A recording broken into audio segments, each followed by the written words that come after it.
Bienvenido a una nueva clase del curso de programación. En la clase anterior habíamos visto un poco la introducción al concepto de funciones y cómo las podíamos utilizar para distribuir nuestro código en distintos bloques más pequeños de código para no poner toda la lógica junta en el algoritmo principal. Y en esta clase me gustaría que avancemos un poco más en el concepto de funciones. Y ahora nosotros en la clase anterior habíamos visto que a la función le podíamos pasar por parámetro un valor y que la función adentro hiciese algo con ese valor, pero quedaba ahí, ¿sí? La ejecución quedaba ahí porque dentro de la función nosotros, por ejemplo, escribíamos el valor que le estábamos dando por parámetro, ¿sí? Ahora, ¿qué pasa si nosotros quisiéramos darle por parámetro de nuevo a la función un valor y después queremos que nos devuelva el valor posteriormente para después poder seguir haciendo otras cosas con eso, ¿sí? Que no quede simplemente dentro de la función lo que estamos haciendo, sino que devuelva un valor a nuestro algoritmo principal y de ahí seguir operando con ese valor que nosotros transformamos a través de la función, ¿sí?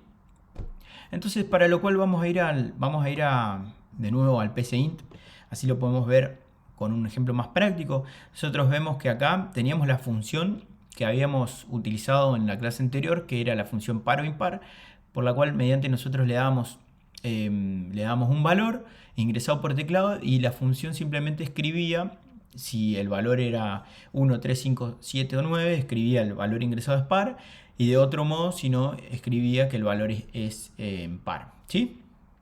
Entonces, acá lo que me gustaría que hagamos es, además de nosotros escribir este resultado, digamos, de evaluación, que también devolvamos, por ejemplo,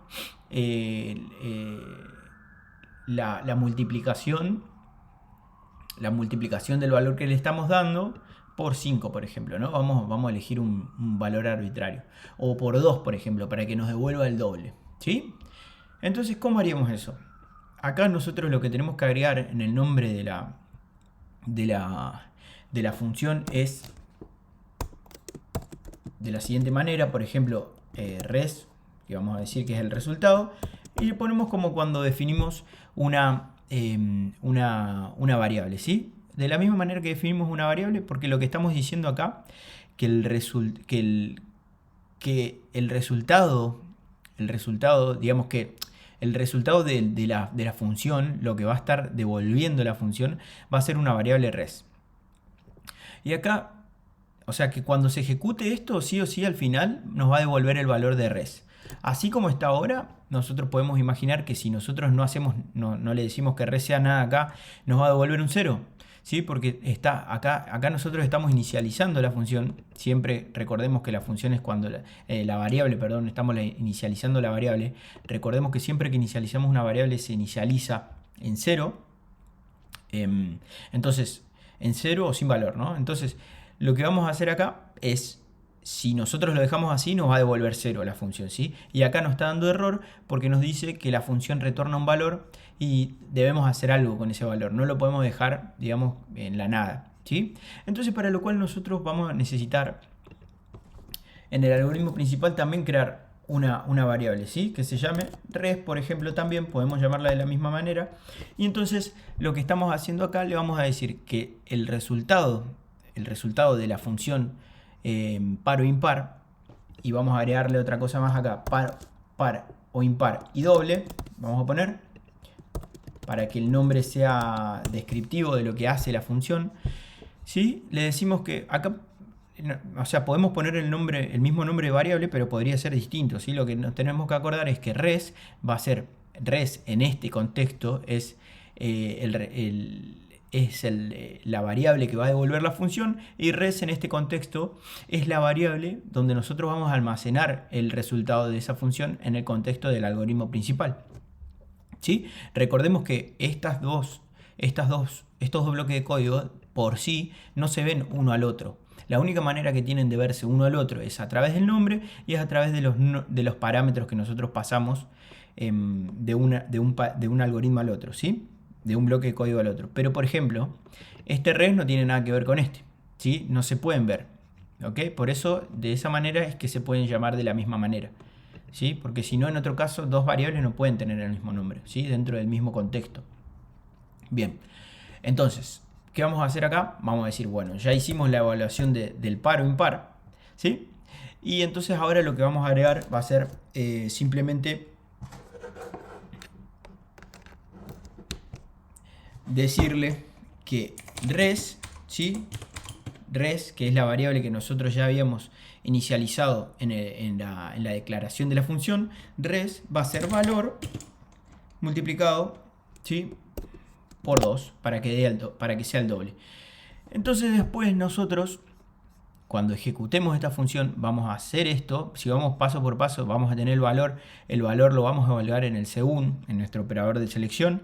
Vamos a evaluarlo según sea el valor. Y después va a seguir nuestro código, va a terminar el fin según y después se va a ir a esta línea y va a reemplazar el valor, digamos, va a asignar el valor de la variable res que nosotros inicializamos cuando declaramos la función, va a asignar el valor que justamente va a ser valor multiplicado por 2 para que sea el doble, ¿sí?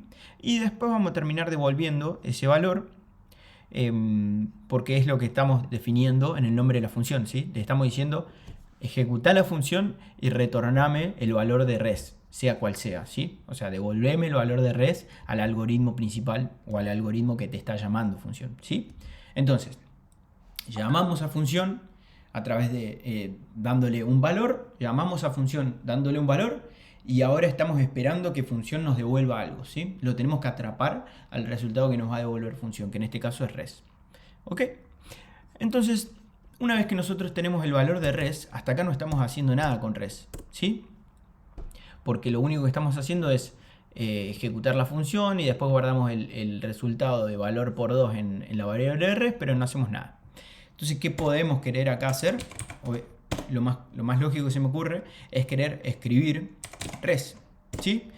Podemos ponerle una cadena de caracteres también para hacerlo más descriptivo y podemos poner el valor, el doble del valor ingresado es, ¿sí? Dos puntos de espacio, res. ¿Ok? Bien, porque la función va a hacer dos cosas. Por un lado va a evaluar el valor que nosotros le estamos dando para escribir el valor ingresado es par o el valor ingresado es impar. Y después nos va a devolver el valor multiplicado por 2 para tener el doble, ¿sí? ¿Ok? Bien. Entonces, de acá lo que podríamos hacer entonces es ejecutar directamente el código para ver cómo funciona, ¿sí? Bien, y le vamos a dar, por ejemplo, bien,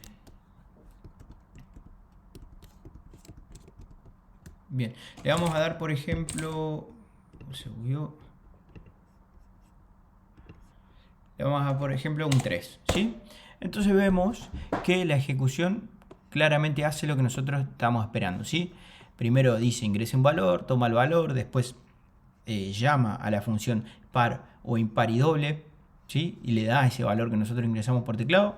Entonces, una vez que llegamos acá, recordemos que la programación siempre, como nosotros la estamos viendo en el paradigma secuencial, ¿sí? Nosotros siempre vamos a estar ejecutando línea por línea de código, ¿sí? Entonces simplemente cuando llegamos a la línea 6 y hacemos un llamado a la función par o impar y doble, desde acá vamos a hacer un salto, ¿sí? un salto cuántico y nos vamos a ir a la línea 14, ¿sí? Porque estamos llamando a la función. Y una vez que entramos a la línea 14, de nuevo vamos a ejecutar línea por línea, ¿sí? Entonces, según el 3 le dimos, va a encontrar que el 3 lo estamos definiendo en esta primera opción y nos va a dar el valor ingresado es par. Por lo tanto, el resto del código dentro del según no se ejecuta. Llega al fin según, ejecuta la línea 20, donde le asigna a la variable que nosotros estamos retornando, le asigna el valor multiplicado por 2. Y volvemos de nuevo y termina la fin función, entonces volvemos a donde nos habíamos quedado en el algoritmo que la está llamando, ¿sí? Entonces res ahora va a tener el valor que nosotros retornamos a la función y en la siguiente línea de código simplemente lo vamos a escribir en pantalla, ¿sí? Bueno, hasta acá no quiero hacer este video muy largo porque esta parte es un poquito más compleja, entonces trata de volver a verlo si te quedaste con alguna duda. También de la misma manera, ya sabes, me podés escribir tus consultas, las podemos debatir y también siempre acordate de ir haciendo los ejercicios que voy dejando adjunto a las clases, así le vamos agarrando la mano. Pero bueno, hasta acá con esta clase. La clase siguiente me gustaría que por ahí hagamos un poquito la introducción a lo que son los arreglos, que es algo que se usa mucho, los arreglos en primera instancia y después las colecciones o listas más adelante. Vamos a empezar por arreglos con lo simple, concepto de arreglos, cómo los vamos a utilizar en programación y ir un poquito jugando con todo lo que fuimos aprendiendo hasta acá para que podamos combinarlo y ir aumentando funcionalidad. Así que bueno, te espero en la siguiente clase.